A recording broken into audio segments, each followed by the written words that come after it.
آج ہم تھیلیسیمیا کا جو ٹاپک ہے اس کو وائنڈ اپ کر رہے ہیں. اس کا ہم علاج دیکھیں گے. کیا اس کا کوئی علاج ہے یا نہیں؟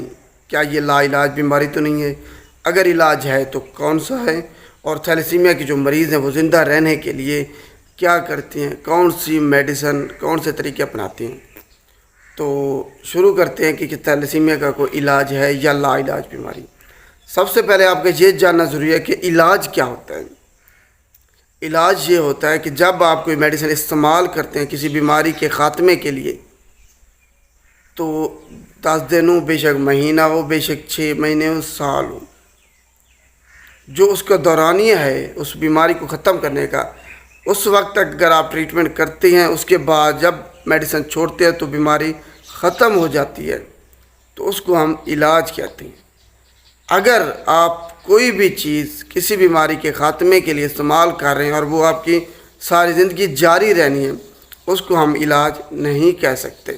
علاج ہوتا ہے کوئی بھی میڈیسن آپ مخصوص مدت کے لیے جب استعمال کرتے ہیں، اس کو ہم علاج کہتے ہیں. تو تھیلیسیمیا کے اس حوالے سے کوئی علاج نہیں ہے، یہ لا علاج بیماری ہے.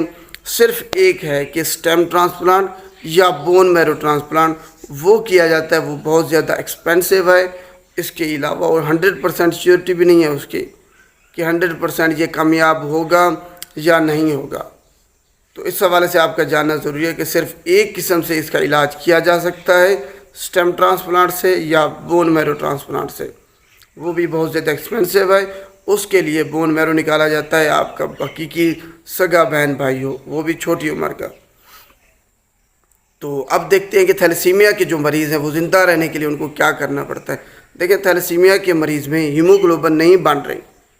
اگر بن رہی ہے تو بہت زیادہ کم مقدار میں تھوڑی سی بن رہی ہے، جو کہ زندہ رہنے کے لیے ناکافی ہے.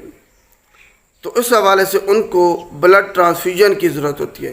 مطلب ان کو خون لگوایا جاتا ہے، اسی بلڈ گروپ کا جس کا پیشنٹ ہے، اس بلڈ گروپ کا ان کو خون لگوایا جاتا ہے. عمر کے حساب سے جیسے جیسے عمر بڑھتی جائے گی، خون لگوانے کی جو دورانیہ ہے وہ کم ہوتا جائے گا.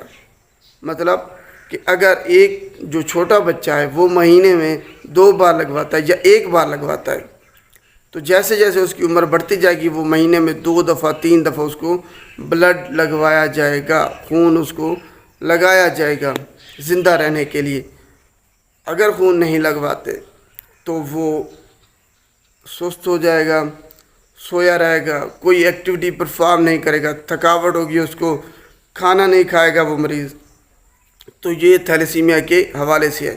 اس کے علاوہ جیسے ہی ان کو بلڈ لگایا جاتا ہے تو ان میں آئرن کی جو مقدار ہے وہ بڑھنا شروع ہو جاتی ہے بلڈ میں، اور آئرن خود بخود نہیں نکلتا جسم سے اگر اس کی مقدار زیادہ ہو جائے. اگر مقدار زیادہ ہو جاتی ہے تو آپ کے آرگن کو ڈیمیج کرنا شروع کر دیتا ہے. تو اس حوالے سے جو آئرن ہے اس کو نکالنے کے لیے پھر میڈیسن استعمال کی جاتی ہیں، جس کو ہم آئرن چیلیشن تھراپی بھی کہتے ہیں، جو کہ آئرن کے ساتھ بانڈ بنا کے ان کو جسم سے باہر نکالتی ہے وہ میڈیسن. تو اس حوالے سے ان کو پھر آئرن کو نکالنے کے لیے بھی میڈیسن استعمال کی جاتی ہے، اور اپنی ہیموگلوبن کی مقدار کو بڑھانے کے لیے ان کو بلڈ لگوایا جاتا ہے، ریڈ بلڈ سیل سے. وغیرہ ہول بھی لگاتے ہیں. اگر کسی ادارے سے رجسٹرڈ ہیں تو وہ ریڈ بلڈ سیل لگائیں گے، کیونکہ ریڈ بلڈ سیل کی ہی ان کو ضرورت ہے، ان کو ہیموگلوبن کی ضرورت ہوتی ہے. پھر آئرن کی مقدار بڑھ جاتی ہے، اس کو نکالنے کے لیے پھر میڈیسن استعمال کی جاتی ہیں. یہی صرف اس کا جو کہہ لیں آپ زندہ رہنے کے لیے تھیلیسیمیا کے مریض کرتے ہیں. اس کے علاوہ ابھی تک اس کا کوئی علاج نہیں ہے کہ اب یہ استعمال کریں اس کے بعد آپ جو ہے نا ٹھیک ہو جائیں گے، کوئی میڈیسن، کوئی بلڈ نہیں لگوائیں گے. امید ہے آپ کو سمجھ آ گئی ہوگی تھیلیسیمیا کے بارے میں.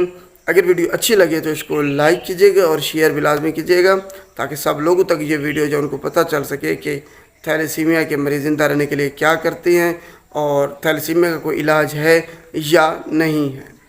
شکریہ.